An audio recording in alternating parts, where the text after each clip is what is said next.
Halo, apa kabar Facebook Horizon? Kok masih belum rilis juga?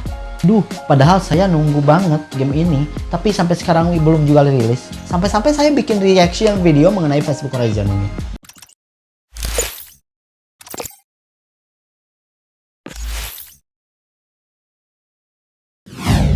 Halo teman-teman semuanya, balik lagi bareng saya Cecep. Dan seperti biasa, di channel ini saya bakal selalu share mengenai tips, tutorial, unboxing, gameplay, atau apapun semua yang berhubungan dengan virtual reality atau VR. Dan di video kali ini saya mau coba jelasin mengenai peran VR di tahun 2021 itu kayak gimana sih gitu ya. Oke, jangan kemana-mana, stay with me and let's begin. Kita memasuki tahun yang baru, yaitu tahun 2021, di mana tahun kembar udah kita lewatin.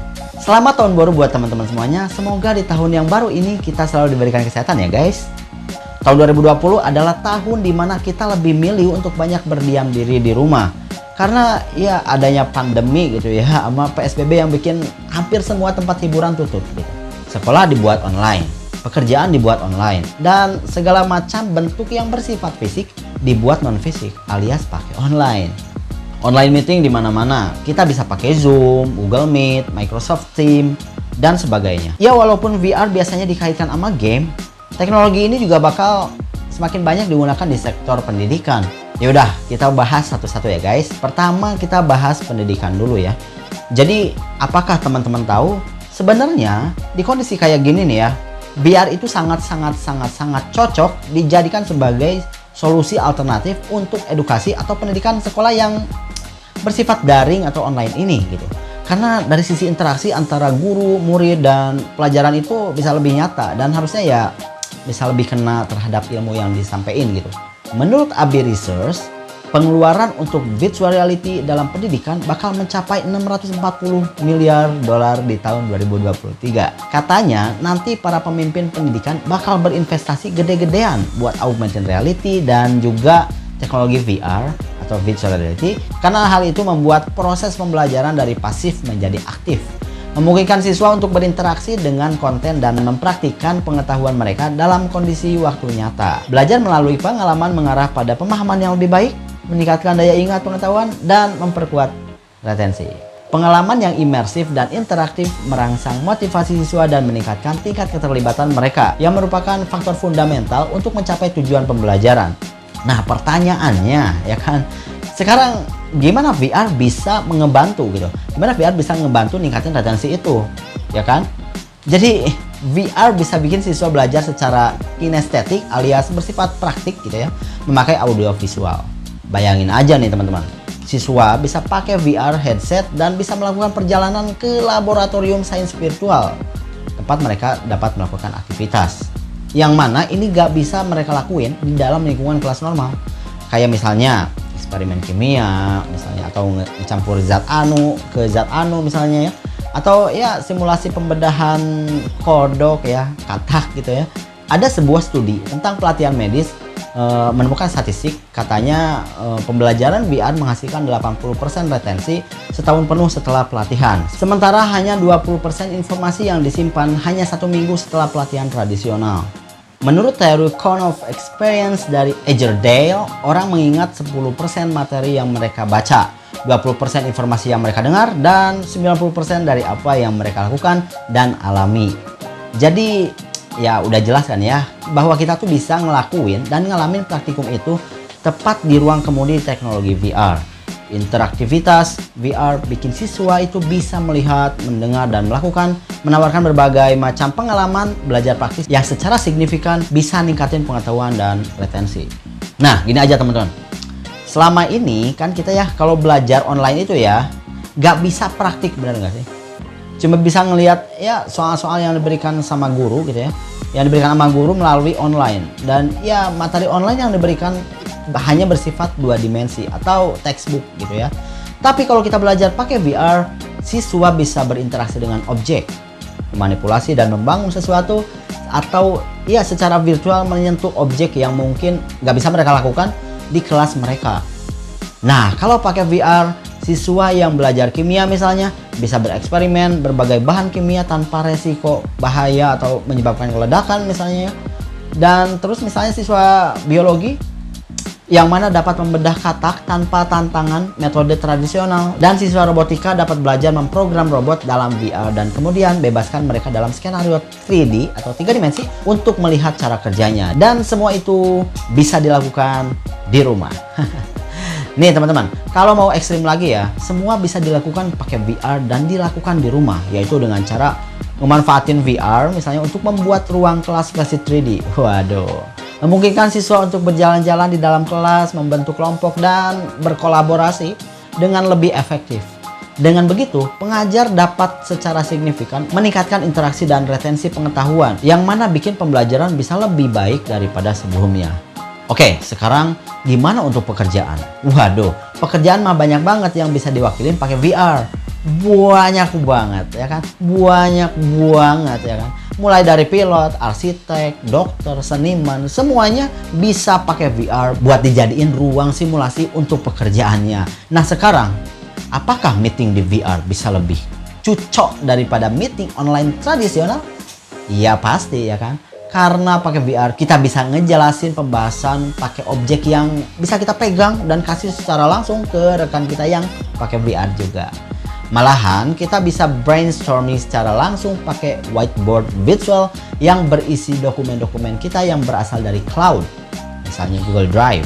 Sekarang the question is, pertanyaannya ini guys, apakah Indonesia bakal nerapin semua itu di tahun 2021 ini? Kayaknya sih ya kan, kayaknya sih belum, karena ya mungkin udah sebagian ya. Tapi ya mudah-mudahan segera banyak yang merealisasikan ini ya guys. Kita harus coba terapin minimal kita dulu deh. Minimal kita dulu deh buat teman-teman yang udah punya VR, hayu kita promosiin VR headset kita sebagai sekolah virtual atau kantor virtual, dimana kita nggak pakai VR sebagai headset game dan hiburan aja, melainkan edukasi dan produktivitas, ya kan? Saya yakin sih ya, kalau Indonesia nerapin ini bakal lebih maju ya kan, bakal lebih maju pendidikan di Indonesia. Waduh, gila kan? Sebenarnya di luar sana VR udah mulai dengan tren banget di tahun 2019 dan 2020. Bahkan banyak anak-anak di luar yang Natalan waktu 2020 kemarin hadiahnya itu adalah Oculus Quest 2 teman-teman. VR Oculus Quest 2. Oh my god.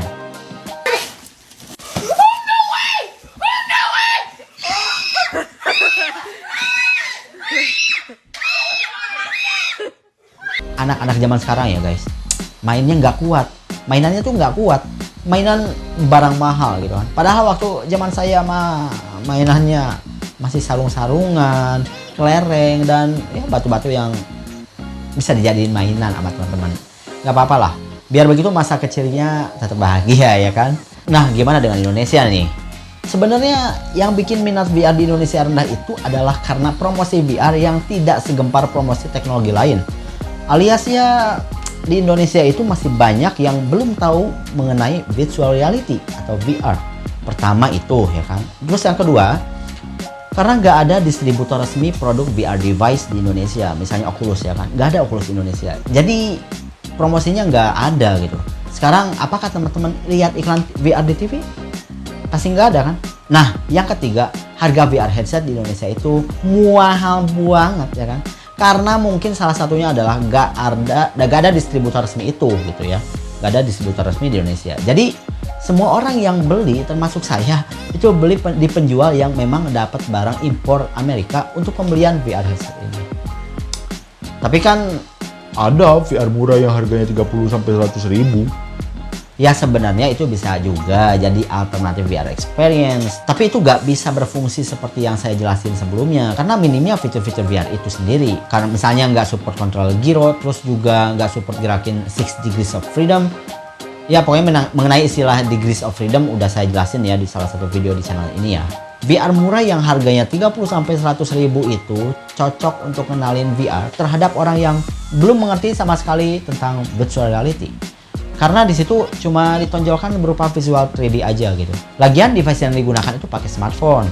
Artinya segala fitur itu tergantung dari HP-nya ya kan.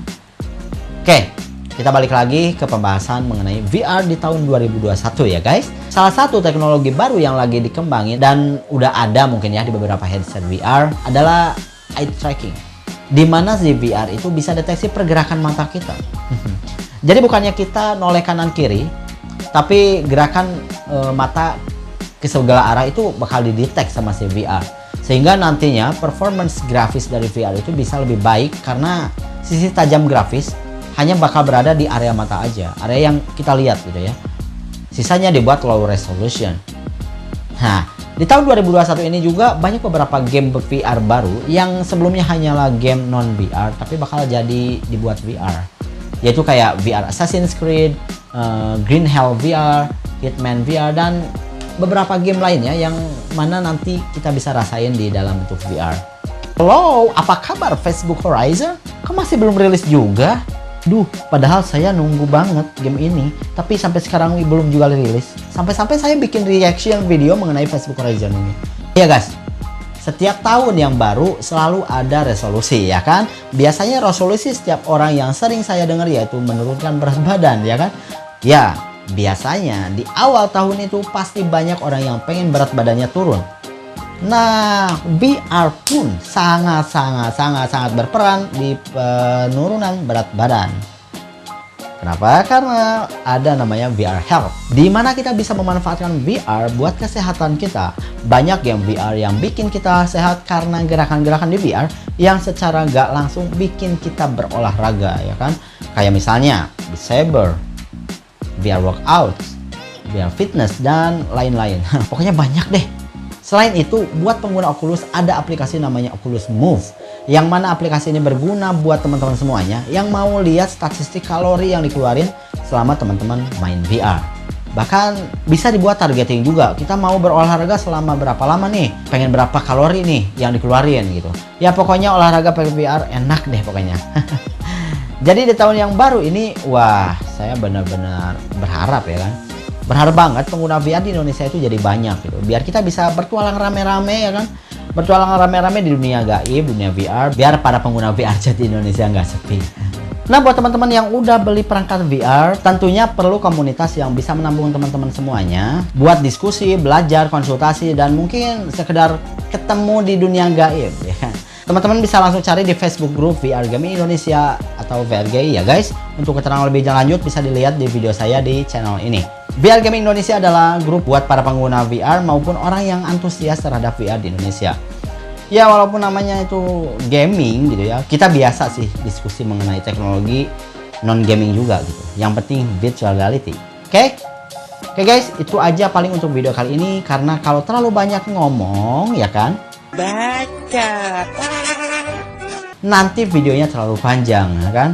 Terima kasih buat teman-teman semuanya yang udah tonton videonya sampai selesai. Jangan lupa like videonya ya guys.